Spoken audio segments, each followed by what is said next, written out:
This video is brought to you by Masterclass. You have one annual Masterclass membership and get one free for a limited time. Go to masterclass.com/Murrell and stay tuned after this video for more info.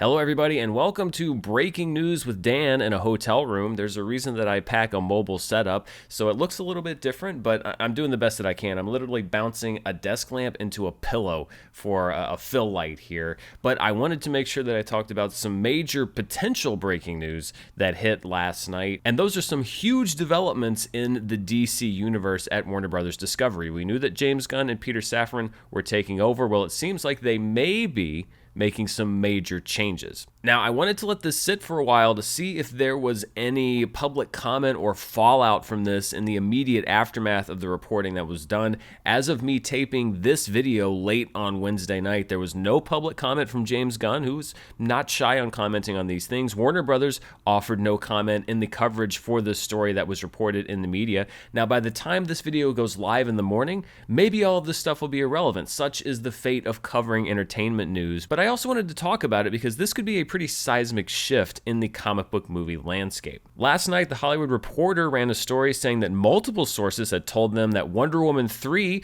as Patty Jenkins currently conceives it, will not be moving forward at the studio. According to the THR story, James Gunn and Peter Safran will be presenting their blueprint for the DC universe to David Zaslav next week, and Jenkins' take on the story did not fit into their blueprint.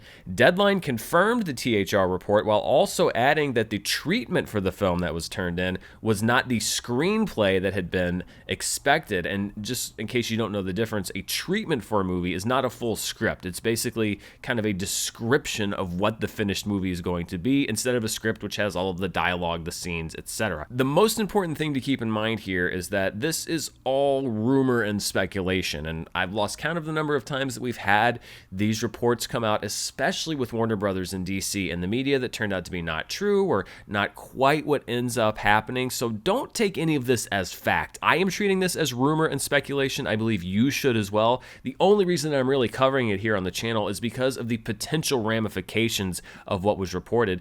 Now, the one thing that I've seen reported and that I've seen kind of repeated as fact is that there will be no third Wonder Woman film definitively, that Wonder Woman is dead going forward at WB Discovery, and that's not exactly what was reported. What was reported was that the take that was submitted by Patty Jenkins and Jeff Johns for the third film doesn't fall in line with the blueprint that's being drawn up for the universe, and that version of Wonder Woman 3 is dead at the studio. As was reported in other trades, there could still potentially be a third Wonder Woman film, perhaps even from Patty Jenkins, that goes in a different direction. There's just no information on that. The rest of this is just theoretical, but there is one huge potential option, not for what James Gunn and Peter Safran are going to do, but for what they are not going to do, and that would be to completely shutter the Snyderverse.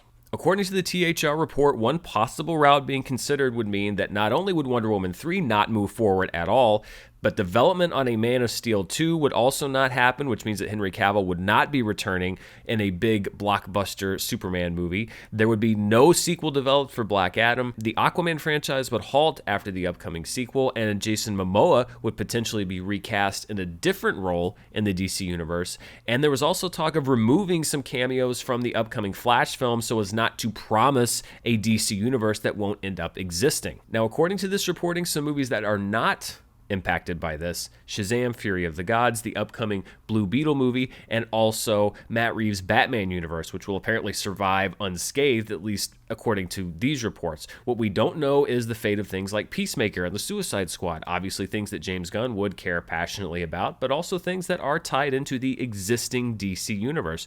Could those be things that he would have to sacrifice if you're going to wipe the slate clean?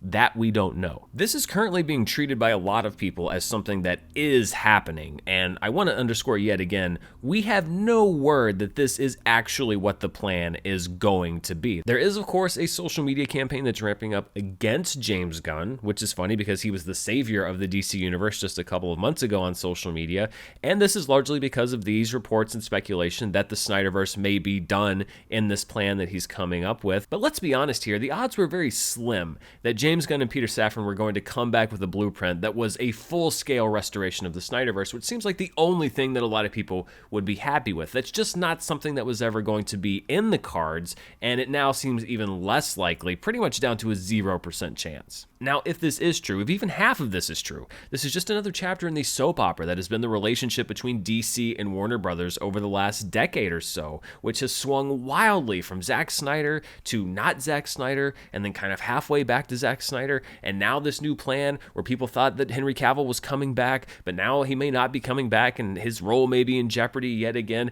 It's back and forth, rumor, speculation, reports in the trades, some of it's true, some of it's not true. I understand their desire here for stability because it's something that the DC universe has sorely lacked pretty much in this modern iteration of movies. I did a video not too long ago called If I Ran DC, and one of the things that I advocated for was actually keeping the actors that are working in their roles currently, because I don't really see how you're going to introduce new versions of Aquaman or Wonder Woman or even Superman right now inside of a new DC universe at a time when the actors are not leaving the roles. They haven't decided that they're done with them. It's not like recasting James Bond. As a matter of fact, you're going to be pulling actors out of these roles before they are ready to let go of them. Gal Gadot, just a couple of days ago, posted how excited she was about this new Wonder Woman 3, and she can't wait to show you what Patty Jenkins' vision was, which to me says that she may have heard that this was coming down the pipeline and maybe decided to cast the first stone on social media, kind of get ahead of the story, because that's pretty coincidental timing. I really believe that James Gunn and Peter Safran are in a very difficult position here, because they know on the one hand that if they don't go back to the Snyderverse, then they are going to be attacked by a very vocal group of fans who want to see that universe return. But what if what they want to do is a completely different direction? What if that's what excites them creatively? Does that mean that they can use the same actors? Does that mean that they don't use the same actors? Is it easier to use them? Is it easier not to use them? You can make an argument on that either way. It's hard to know which way to go, and I don't think there is one easy route to go. And yet a new direction is needed for DC Studios, and perhaps the determination was made, if these reports are true, and this will be the end of the Snyderverse, to just rip the Band-Aid off now, early on in the pre-production process, let the furor die down, and then when it's time to reintroduce these films, hope that fans are ready for new versions of these characters or new characters that we haven't met before. The fact of the matter is that only James Gunn and Peter Safran and their inner circle know what these plans are going to be. Maybe we'll get a hint of it next week, reportedly, supposedly, when they're going to be presenting it to David Zaslav. Maybe we won't. It just depends on if it is leaked out to the media or if they decide to announce it. I think the one thing that you can probably take away with the most confidence is the reporting about Wonder Woman 3, that it doesn't fit in with the blueprint that's going forward, because even if they kept the same actors, maybe Wonder Woman 3 still didn't fit with the same blueprint as far as what they're doing with timelines or what they're going to do with the universe. Everything else right now is rumor and speculation, but if it is true, then what rumor and speculation? Because this would be a seismic shift, and it would also indicate that James Gunn and Peter Safran are not here to take half measures. They are here to wholly recreate the DC universe from the ground up on film. Now, whether or not the fans are going to take that ride along with them, that much we're going to have to see. So what do you think about these reports? Do you think that we're in for a full-scale reboot? Do you think we're saying goodbye to these actors and the Snyderverse altogether? Let me know down in the comments below, especially if somebody says something in the next 8 hours or so that completely invalidates this entire story. Hey, what can you do? Thanks for watching this video. And before we go, I want to thank the sponsor for this show,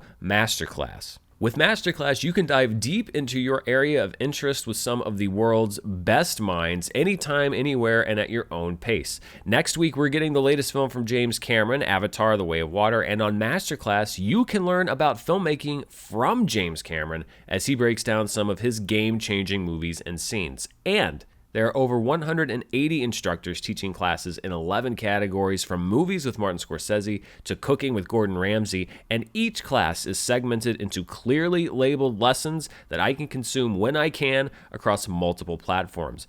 As you can see, I'm on the road right now and I've got some travel time ahead of me. I'm planning to use Neil Gaiman's masterclass on storytelling, which is nearly 5 hours long, to help make my drive time fly by. I highly recommend you check it out. This holiday, give the perfect gift of an annual Masterclass membership and get one free. Go to masterclass.com/Murrell today. That's masterclass.com/Murrell, Murrell, and terms do apply. Thanks to Masterclass for sponsoring this video, and thank you for watching. I'll be back very soon with the latest movie news, reviews, box office, and more. Until then, stay safe, and I'll see you next time. Bye.